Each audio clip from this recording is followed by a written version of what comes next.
ನಮ್ಮ ಚಾನಲ್ನ ಆತ್ಮೀಯ ವೀಕ್ಷಕ ಬಾಂಧವರೇ ನಮಸ್ಕಾರ. ಧ್ರುವಂತ್ ಯಾರೂ ಸಹ ಅಂದ್ಕೊಂಡಿರಲಿಲ್ಲ ಇಷ್ಟು ಬೇಗ ಹೋಗ್ತಾರೆ ಅಂತೇಳಿ.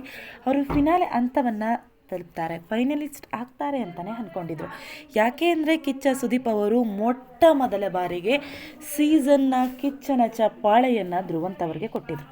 ಆದರೆ ಜನರ ವಿರೋಧ ವ್ಯಕ್ತಪಡಿಸೋದ್ರಿಂದ ಅದನ್ನು ಕಿಚ್ಚನ ಚಪ್ಪಾಳೆ ಅಂತ ಹೇಳಿ ಹೆಸರನ್ನು ಬದಲಾವಣೆಯನ್ನು ಸಹ ಮಾಡಲಾಯಿತು. ತದನಂತರ ಬಿಗ್ ಬಾಸ್ ಮನೆಯಲ್ಲಿ ಉಳ್ಕೋತಾರೆ ಅನ್ನುವಷ್ಟರಲ್ಲಿ ಅವರು ಹೊರಗಡೆ ಬಂದಿದ್ದಾರೆ.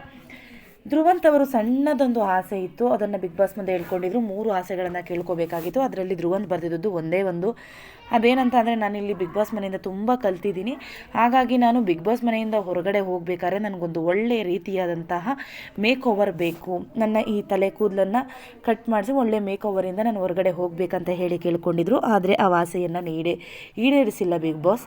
ಹಾಗಾಗಿ ಧ್ರುವಂತ್ ಅವರು ಯಾವುದೇ ಆಸೆಗಳನ್ನು ಈಡೇರಿಸಿಕೊಳ್ಳದೆ ಬಿಗ್ ಬಾಸ್ ಮನೆಯಿಂದ ಹೊರಗಡೆ ಬಂದಿರುವಂಥದ್ದು ಬೇಸರದ ವಿಚಾರ.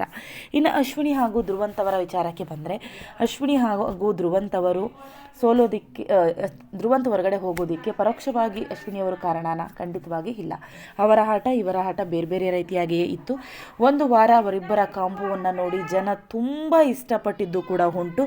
ಹಾಗಾಗಿ ಇಬ್ಬರಿಗೂ ಸಹ ಆ ಒಂದೇ ವಾರದಲ್ಲಿ ಕಿಚ್ಚನ ಚಪ್ಪಾಳೆ ಸಹ ಸಿಕ್ಕಿರುತ್ತೆ, ಮೊದಲೇದಾಗಿ ಕೂಡ ಸೇವ್ ಆಗಿರ್ತಾರೆ. ಆದರೆ ಎಲ್ಲರೂ ಸಹ ಗೆಲ್ಲುವ ರೀತಿಯಾಗಿ ಓಟ್ ಬಂದಾಗ ಧ್ರುವಂತ್ ಅವರಿಗೆ ಕಡಿಮೆ ಓಟಿನಿಂದ ಅವರು ಬಿಗ್ ಬಾಸ್ ಮನೆಯಿಂದ ಹೊರಗಡೆ ಬಂದಿದ್ದಾರೆ ಕೂಡ ಹೌದು.